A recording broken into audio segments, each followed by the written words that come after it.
Les Aumergues est une commune française, située dans le département des Alpes de Haute-Provence, en région Provence-Alpes-Côte d'Azur. Localisation. Les communes limitrophes des Aumergues sont, en partant du nord, et dans le sens des aiguilles d'une montre. Égalaille, Montfroc, ces deux communes situées dans le département de la Drôme. Redortier, Reveste-du-Bion, dans le département des Alpes de Haute-Provence. Ferrassière, Barret de Liour, Cédron, ces trois dernières communes sont drômoises. Le village est situé à 823 mètres d'altitude. Relief. Le point culminant de la commune se trouve sur la crête de la montagne de Pal, à 1452 mètres.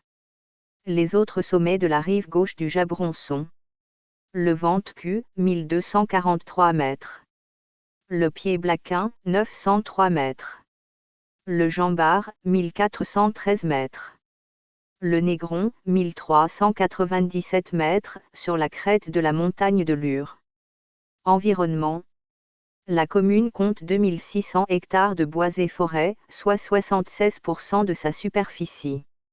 Les principaux cols routiers et empruntés par les sentiers de randonnée sont col de la Pigière, 968 mètres, emprunté par la route départementale RD 946. Pas de Redortier, à 1241 mètres, sur la montagne de Lure, limitrophe de Redortier. Pas de la Croix, également sur la montagne de Lure à 1323 mètres. Voies de communications et transports. Voies routières. La commune est desservie par la route départementale RD 9463, ancienne route nationale 5461. Transport en commun. Transport en Provence-Alpes-Côte d'Azur. Commune desservie par le réseau régional ZOO. Aix-Varlib. Hydrographie et les eaux souterraines. Cours d'eau sur la commune ou à son aval. Le Jabron prend sa source sur la commune. Sa vallée est barrée par une cloue dans la commune, faisant la séparation avec Montfroc. La partie de la commune qui correspond aux Aumergues d'avant la fusion avec Villesèche, occupe un amphithéâtre sur l'Ubac de la montagne de Lure. Torrent-la-Croix, le Jabron, ravin de la Combe de Buisson, des Allègres, de Tranchemules, des Lébrières, de Farcou, de la Mort-des-Loups, de Frouverie, de Rejaunidan, de Laran, de Marseillat. Les Aumergues disposent d'une station d'épuration d'une capacité de 250 équivalents habitants.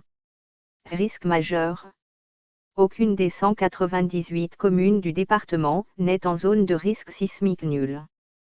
Le canton de Noyers-sur-Jabron, auquel appartient les Aumergues, est en zone 1A, sismicité très faible, mais non négligeable, selon la classification déterministe de 1991, basée sur les séismes historiques, et en zone 3, risque modéré, selon la classification probabiliste EC8, de 2011.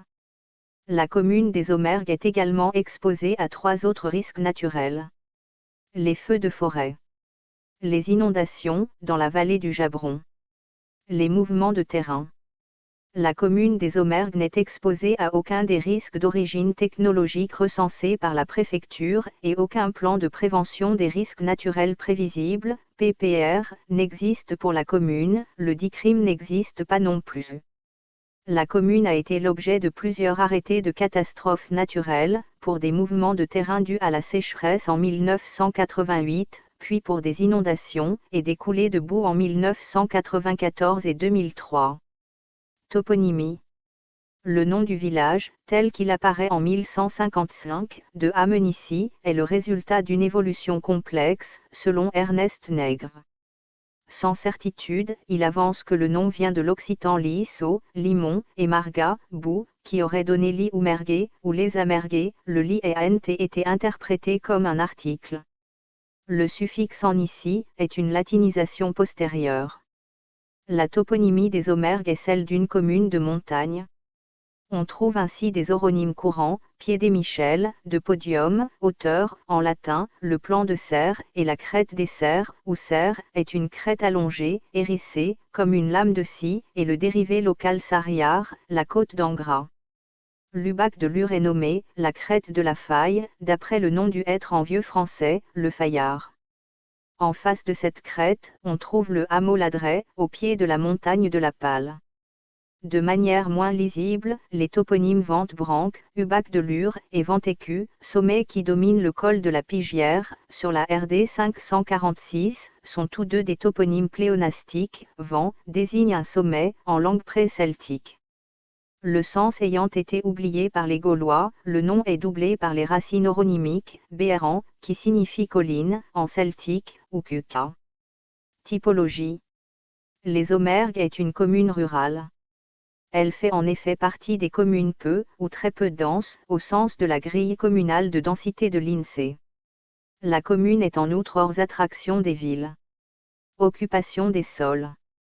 L'occupation des sols de la commune, telle qu'elle ressort de la base de données européenne d'occupation biophysique des sols, Corinne Landcover, CLC, est marquée par l'importance des forêts et milieux semi-naturels, 82,10% en 2018, une proportion identique à celle de 1990, 82,30%.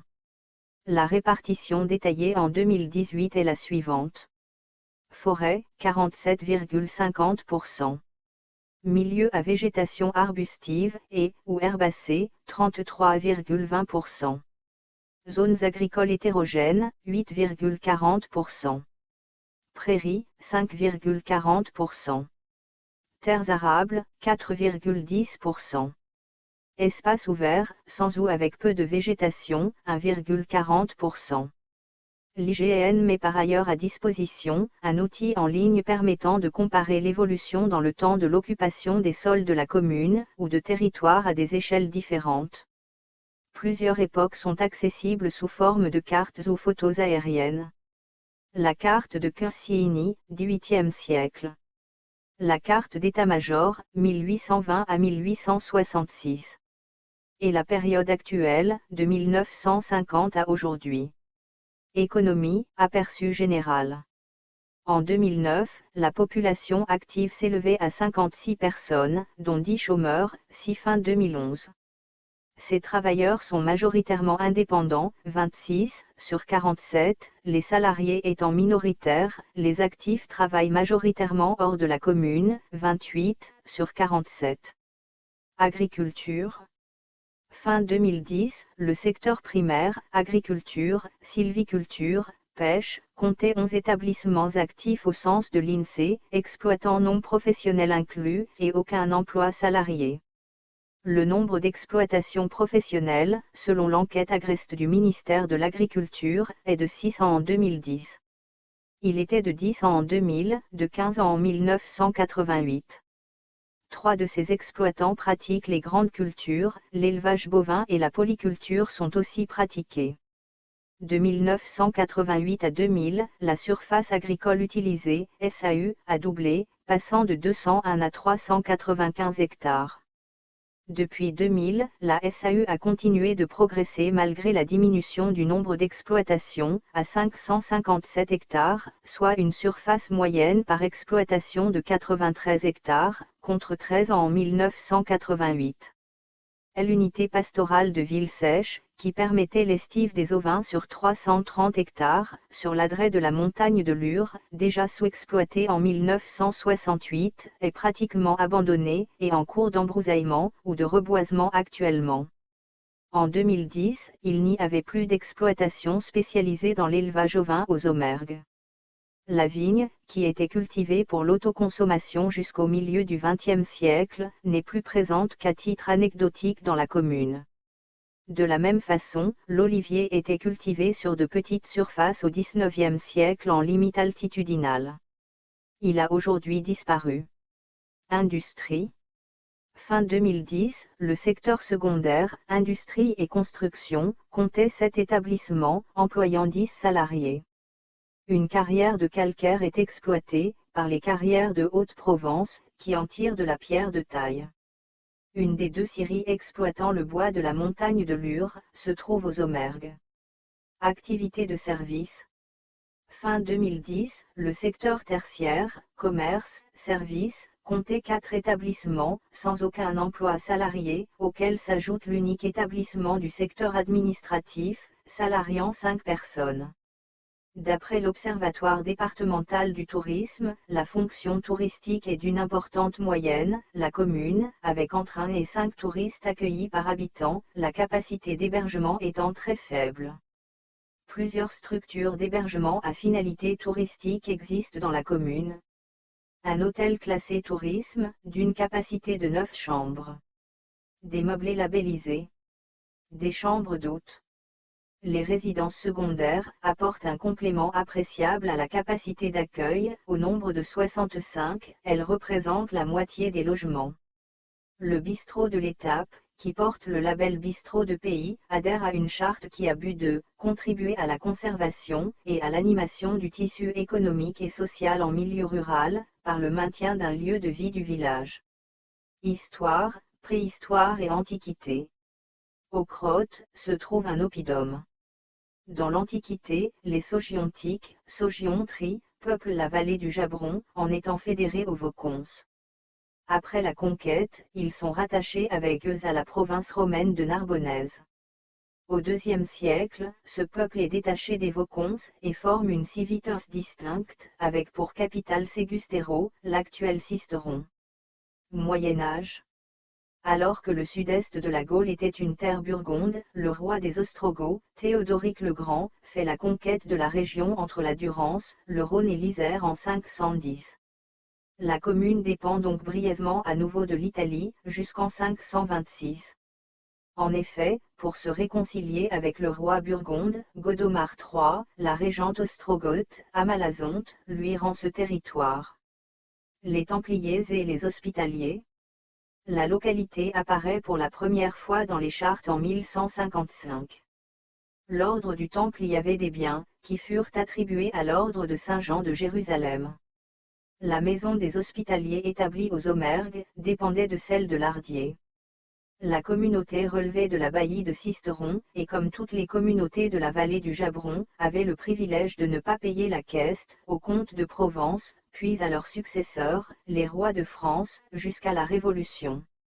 La communauté de Villesèche est signalée dans les chartes des 1082. Au XIIe siècle, l'église Saint-André de Villesèche, sur l'adret de Lure, était un prieuré de l'abbaye Saint-André et de Villeneuve-les-Avignon. Elle dépendit ensuite des Hospitaliers, commanderie de Manosque, dès 1155. La communauté de Saint-André, bien que séparée de celle des Aumergues par la montagne de Lure, est absorbée par celle des Aumergues, à la fin du XVe siècle, ou au début du XVIe siècle. Temps moderne. Lors de la peste de 1628 à 1630, un cordon sanitaire est mis en place le long du Jabron. Lors de l'épidémie de peste de 1720 à 1722, les Aumergues est située au nord de la ligne du Jabron, élément du cordon sanitaire allant de Bolène à Embrun, et isolant la Provence du Dauphiné, et dont fait partie le mur de la peste. Dès la fin août, des mesures de fermeture des routes principales et de quarantaine sont prises par la communauté. L'interdiction de franchir le Jabron, sous peine de mort, est décidée par le gouverneur d'Argenson début août, et le cordon est mis en place le 26 septembre, pour n'être levé par ordonnance royale que le 19 novembre 1722. Le gouverneur d'Argenson fait lever une compagnie de milices par Vigry, celle de Sisteron, dont font partie les hommes des Aumergues, surveille les bacs, entre le Poète et Peyruy. Ensuite, 4 autres compagnies sont levées pour d'autres tâches de surveillance. Aux Aumergues, la ligne sur le Jabron est surveillée par 2 compagnies, une centaine d'hommes, du régiment de Poitou revenant d'Espagne, à partir de la fin d'octobre 1720. Les soldats sont renforcés par une dizaine d'hommes levés dans la population des Aumergues, en plus de ceux envoyés à la compagnie de milices placée sur la Durance. La communauté des Aumergues est requise pour construire des corps de garde pour loger les soldats. Le long de la ligne, 4 sont prévus des périchaux, aux confins de Cédron, et les approvisionner en bois de chauffe et huile pour l'éclairage, avec en moyenne 70 terres par corps de garde, et par an. Finalement, 9 corps de garde sont construits, et 29 guérites placées dans les intervalles, à une moyenne de 250 mètres. La communauté des Aumergues est coupée en 2 par la ligne, certains habitants au sud de la ligne se retrouvent en zone interdite, et ne paient donc plus leur participation aux charges de la communauté. En outre, la communauté est privée de ses ressources en bois, essentiellement situées dans la montagne de Lure, et certaines terres cultivables sont perdues pendant 2 ans. Les sacrements religieux ne sont plus dispensés, les baptêmes de 1720 à 1722 sont enregistrés dans les registres de catholicité, en une seule fois, fin 1722. La communauté subit aussi les désagréments de la présence des militaires, les livraisons de bois n'étant pas toujours suffisantes, ceux-ci se servent à proximité, en coupant les arbres fruitiers complantés dans les champs proches des corps de garde. Ces désagréments n'empêchent le rapprochement entre la population des Aumergues et les soldats. Certains enfants nés en 1721 à 1722 ont un soldat comme parrain. En novembre 1721, une année après la mise en place de la ligne du Jabron, les approvisionnements manquent en certaines denrées, un soldat en profite pour passer de l'huile en contrebande. Pris sur le fait, il est fusillé. Fin janvier 1722, le régiment du Poitou, présent depuis une année, est relevé mais la ligne est maintenue, jusqu'en décembre. Les baraques et guérites sont immédiatement démontées, et le bois et les tuiles vendus aux enchères. Époque contemporaine. Durant la Révolution, la commune compte une société patriotique, créée après la fin de 1792. La paroisse de Villesèche est rattachée à la paroisse des Aumergues, au XIXe siècle. C'est également au cours de ce siècle que le village se transfère dans la plaine, et abandonne son ancien site perché, appelé Vière de Puy. Ce déplacement est facilité par la construction de la route, à partir des années 1850. En effet, jusque-là, le chemin de Vigry, puis la route départementale s'arrêtait à Saint-Vincent-sur-Jabron. Une route nationale est construite, par le col de l'Ain, à l'est, et le col de la Pigière, à l'ouest. Elle est progressivement améliorée, le col de l'Ain est abandonné pour un tracé dans la vallée du Jabron, passant par la cluse des Baumes entre Montfroc et les Aumergues en 1873. Enfin, elle est goudronnée dans les années 1930. Dans le sens nord-sud, le chemin muletier passant par le pas de Redortier est longtemps utilisé, mais n'est jamais aménagé en route. En 1884, le village est presque entièrement dépeuplé par l'épidémie de choléra, seul un enfant survécut, surnommé « Lourest du Coulera ». Les premiers cas survinrent en août, le bilan d'une trentaine de morts au 17 août, suscita l'envoi de sauveteurs de Sisteron. Le maire se contente de fuir l'épidémie. Il est suspendu par arrêté préfectoral. L'électrification du village à la fin des années 1930, par raccordement au réseau national, les écarts et hameaux, étant reliés plus tard. Lieu et monument remarquable. Église du village. Église Saint-Pierre-aux-Liens, au village, 19e siècle. Chapelle Saint-André, à Villesèche. Fontaine et oratoire. Ferme Bory. Maison traditionnelle, avec son punti, ou pantise. Monument aux morts.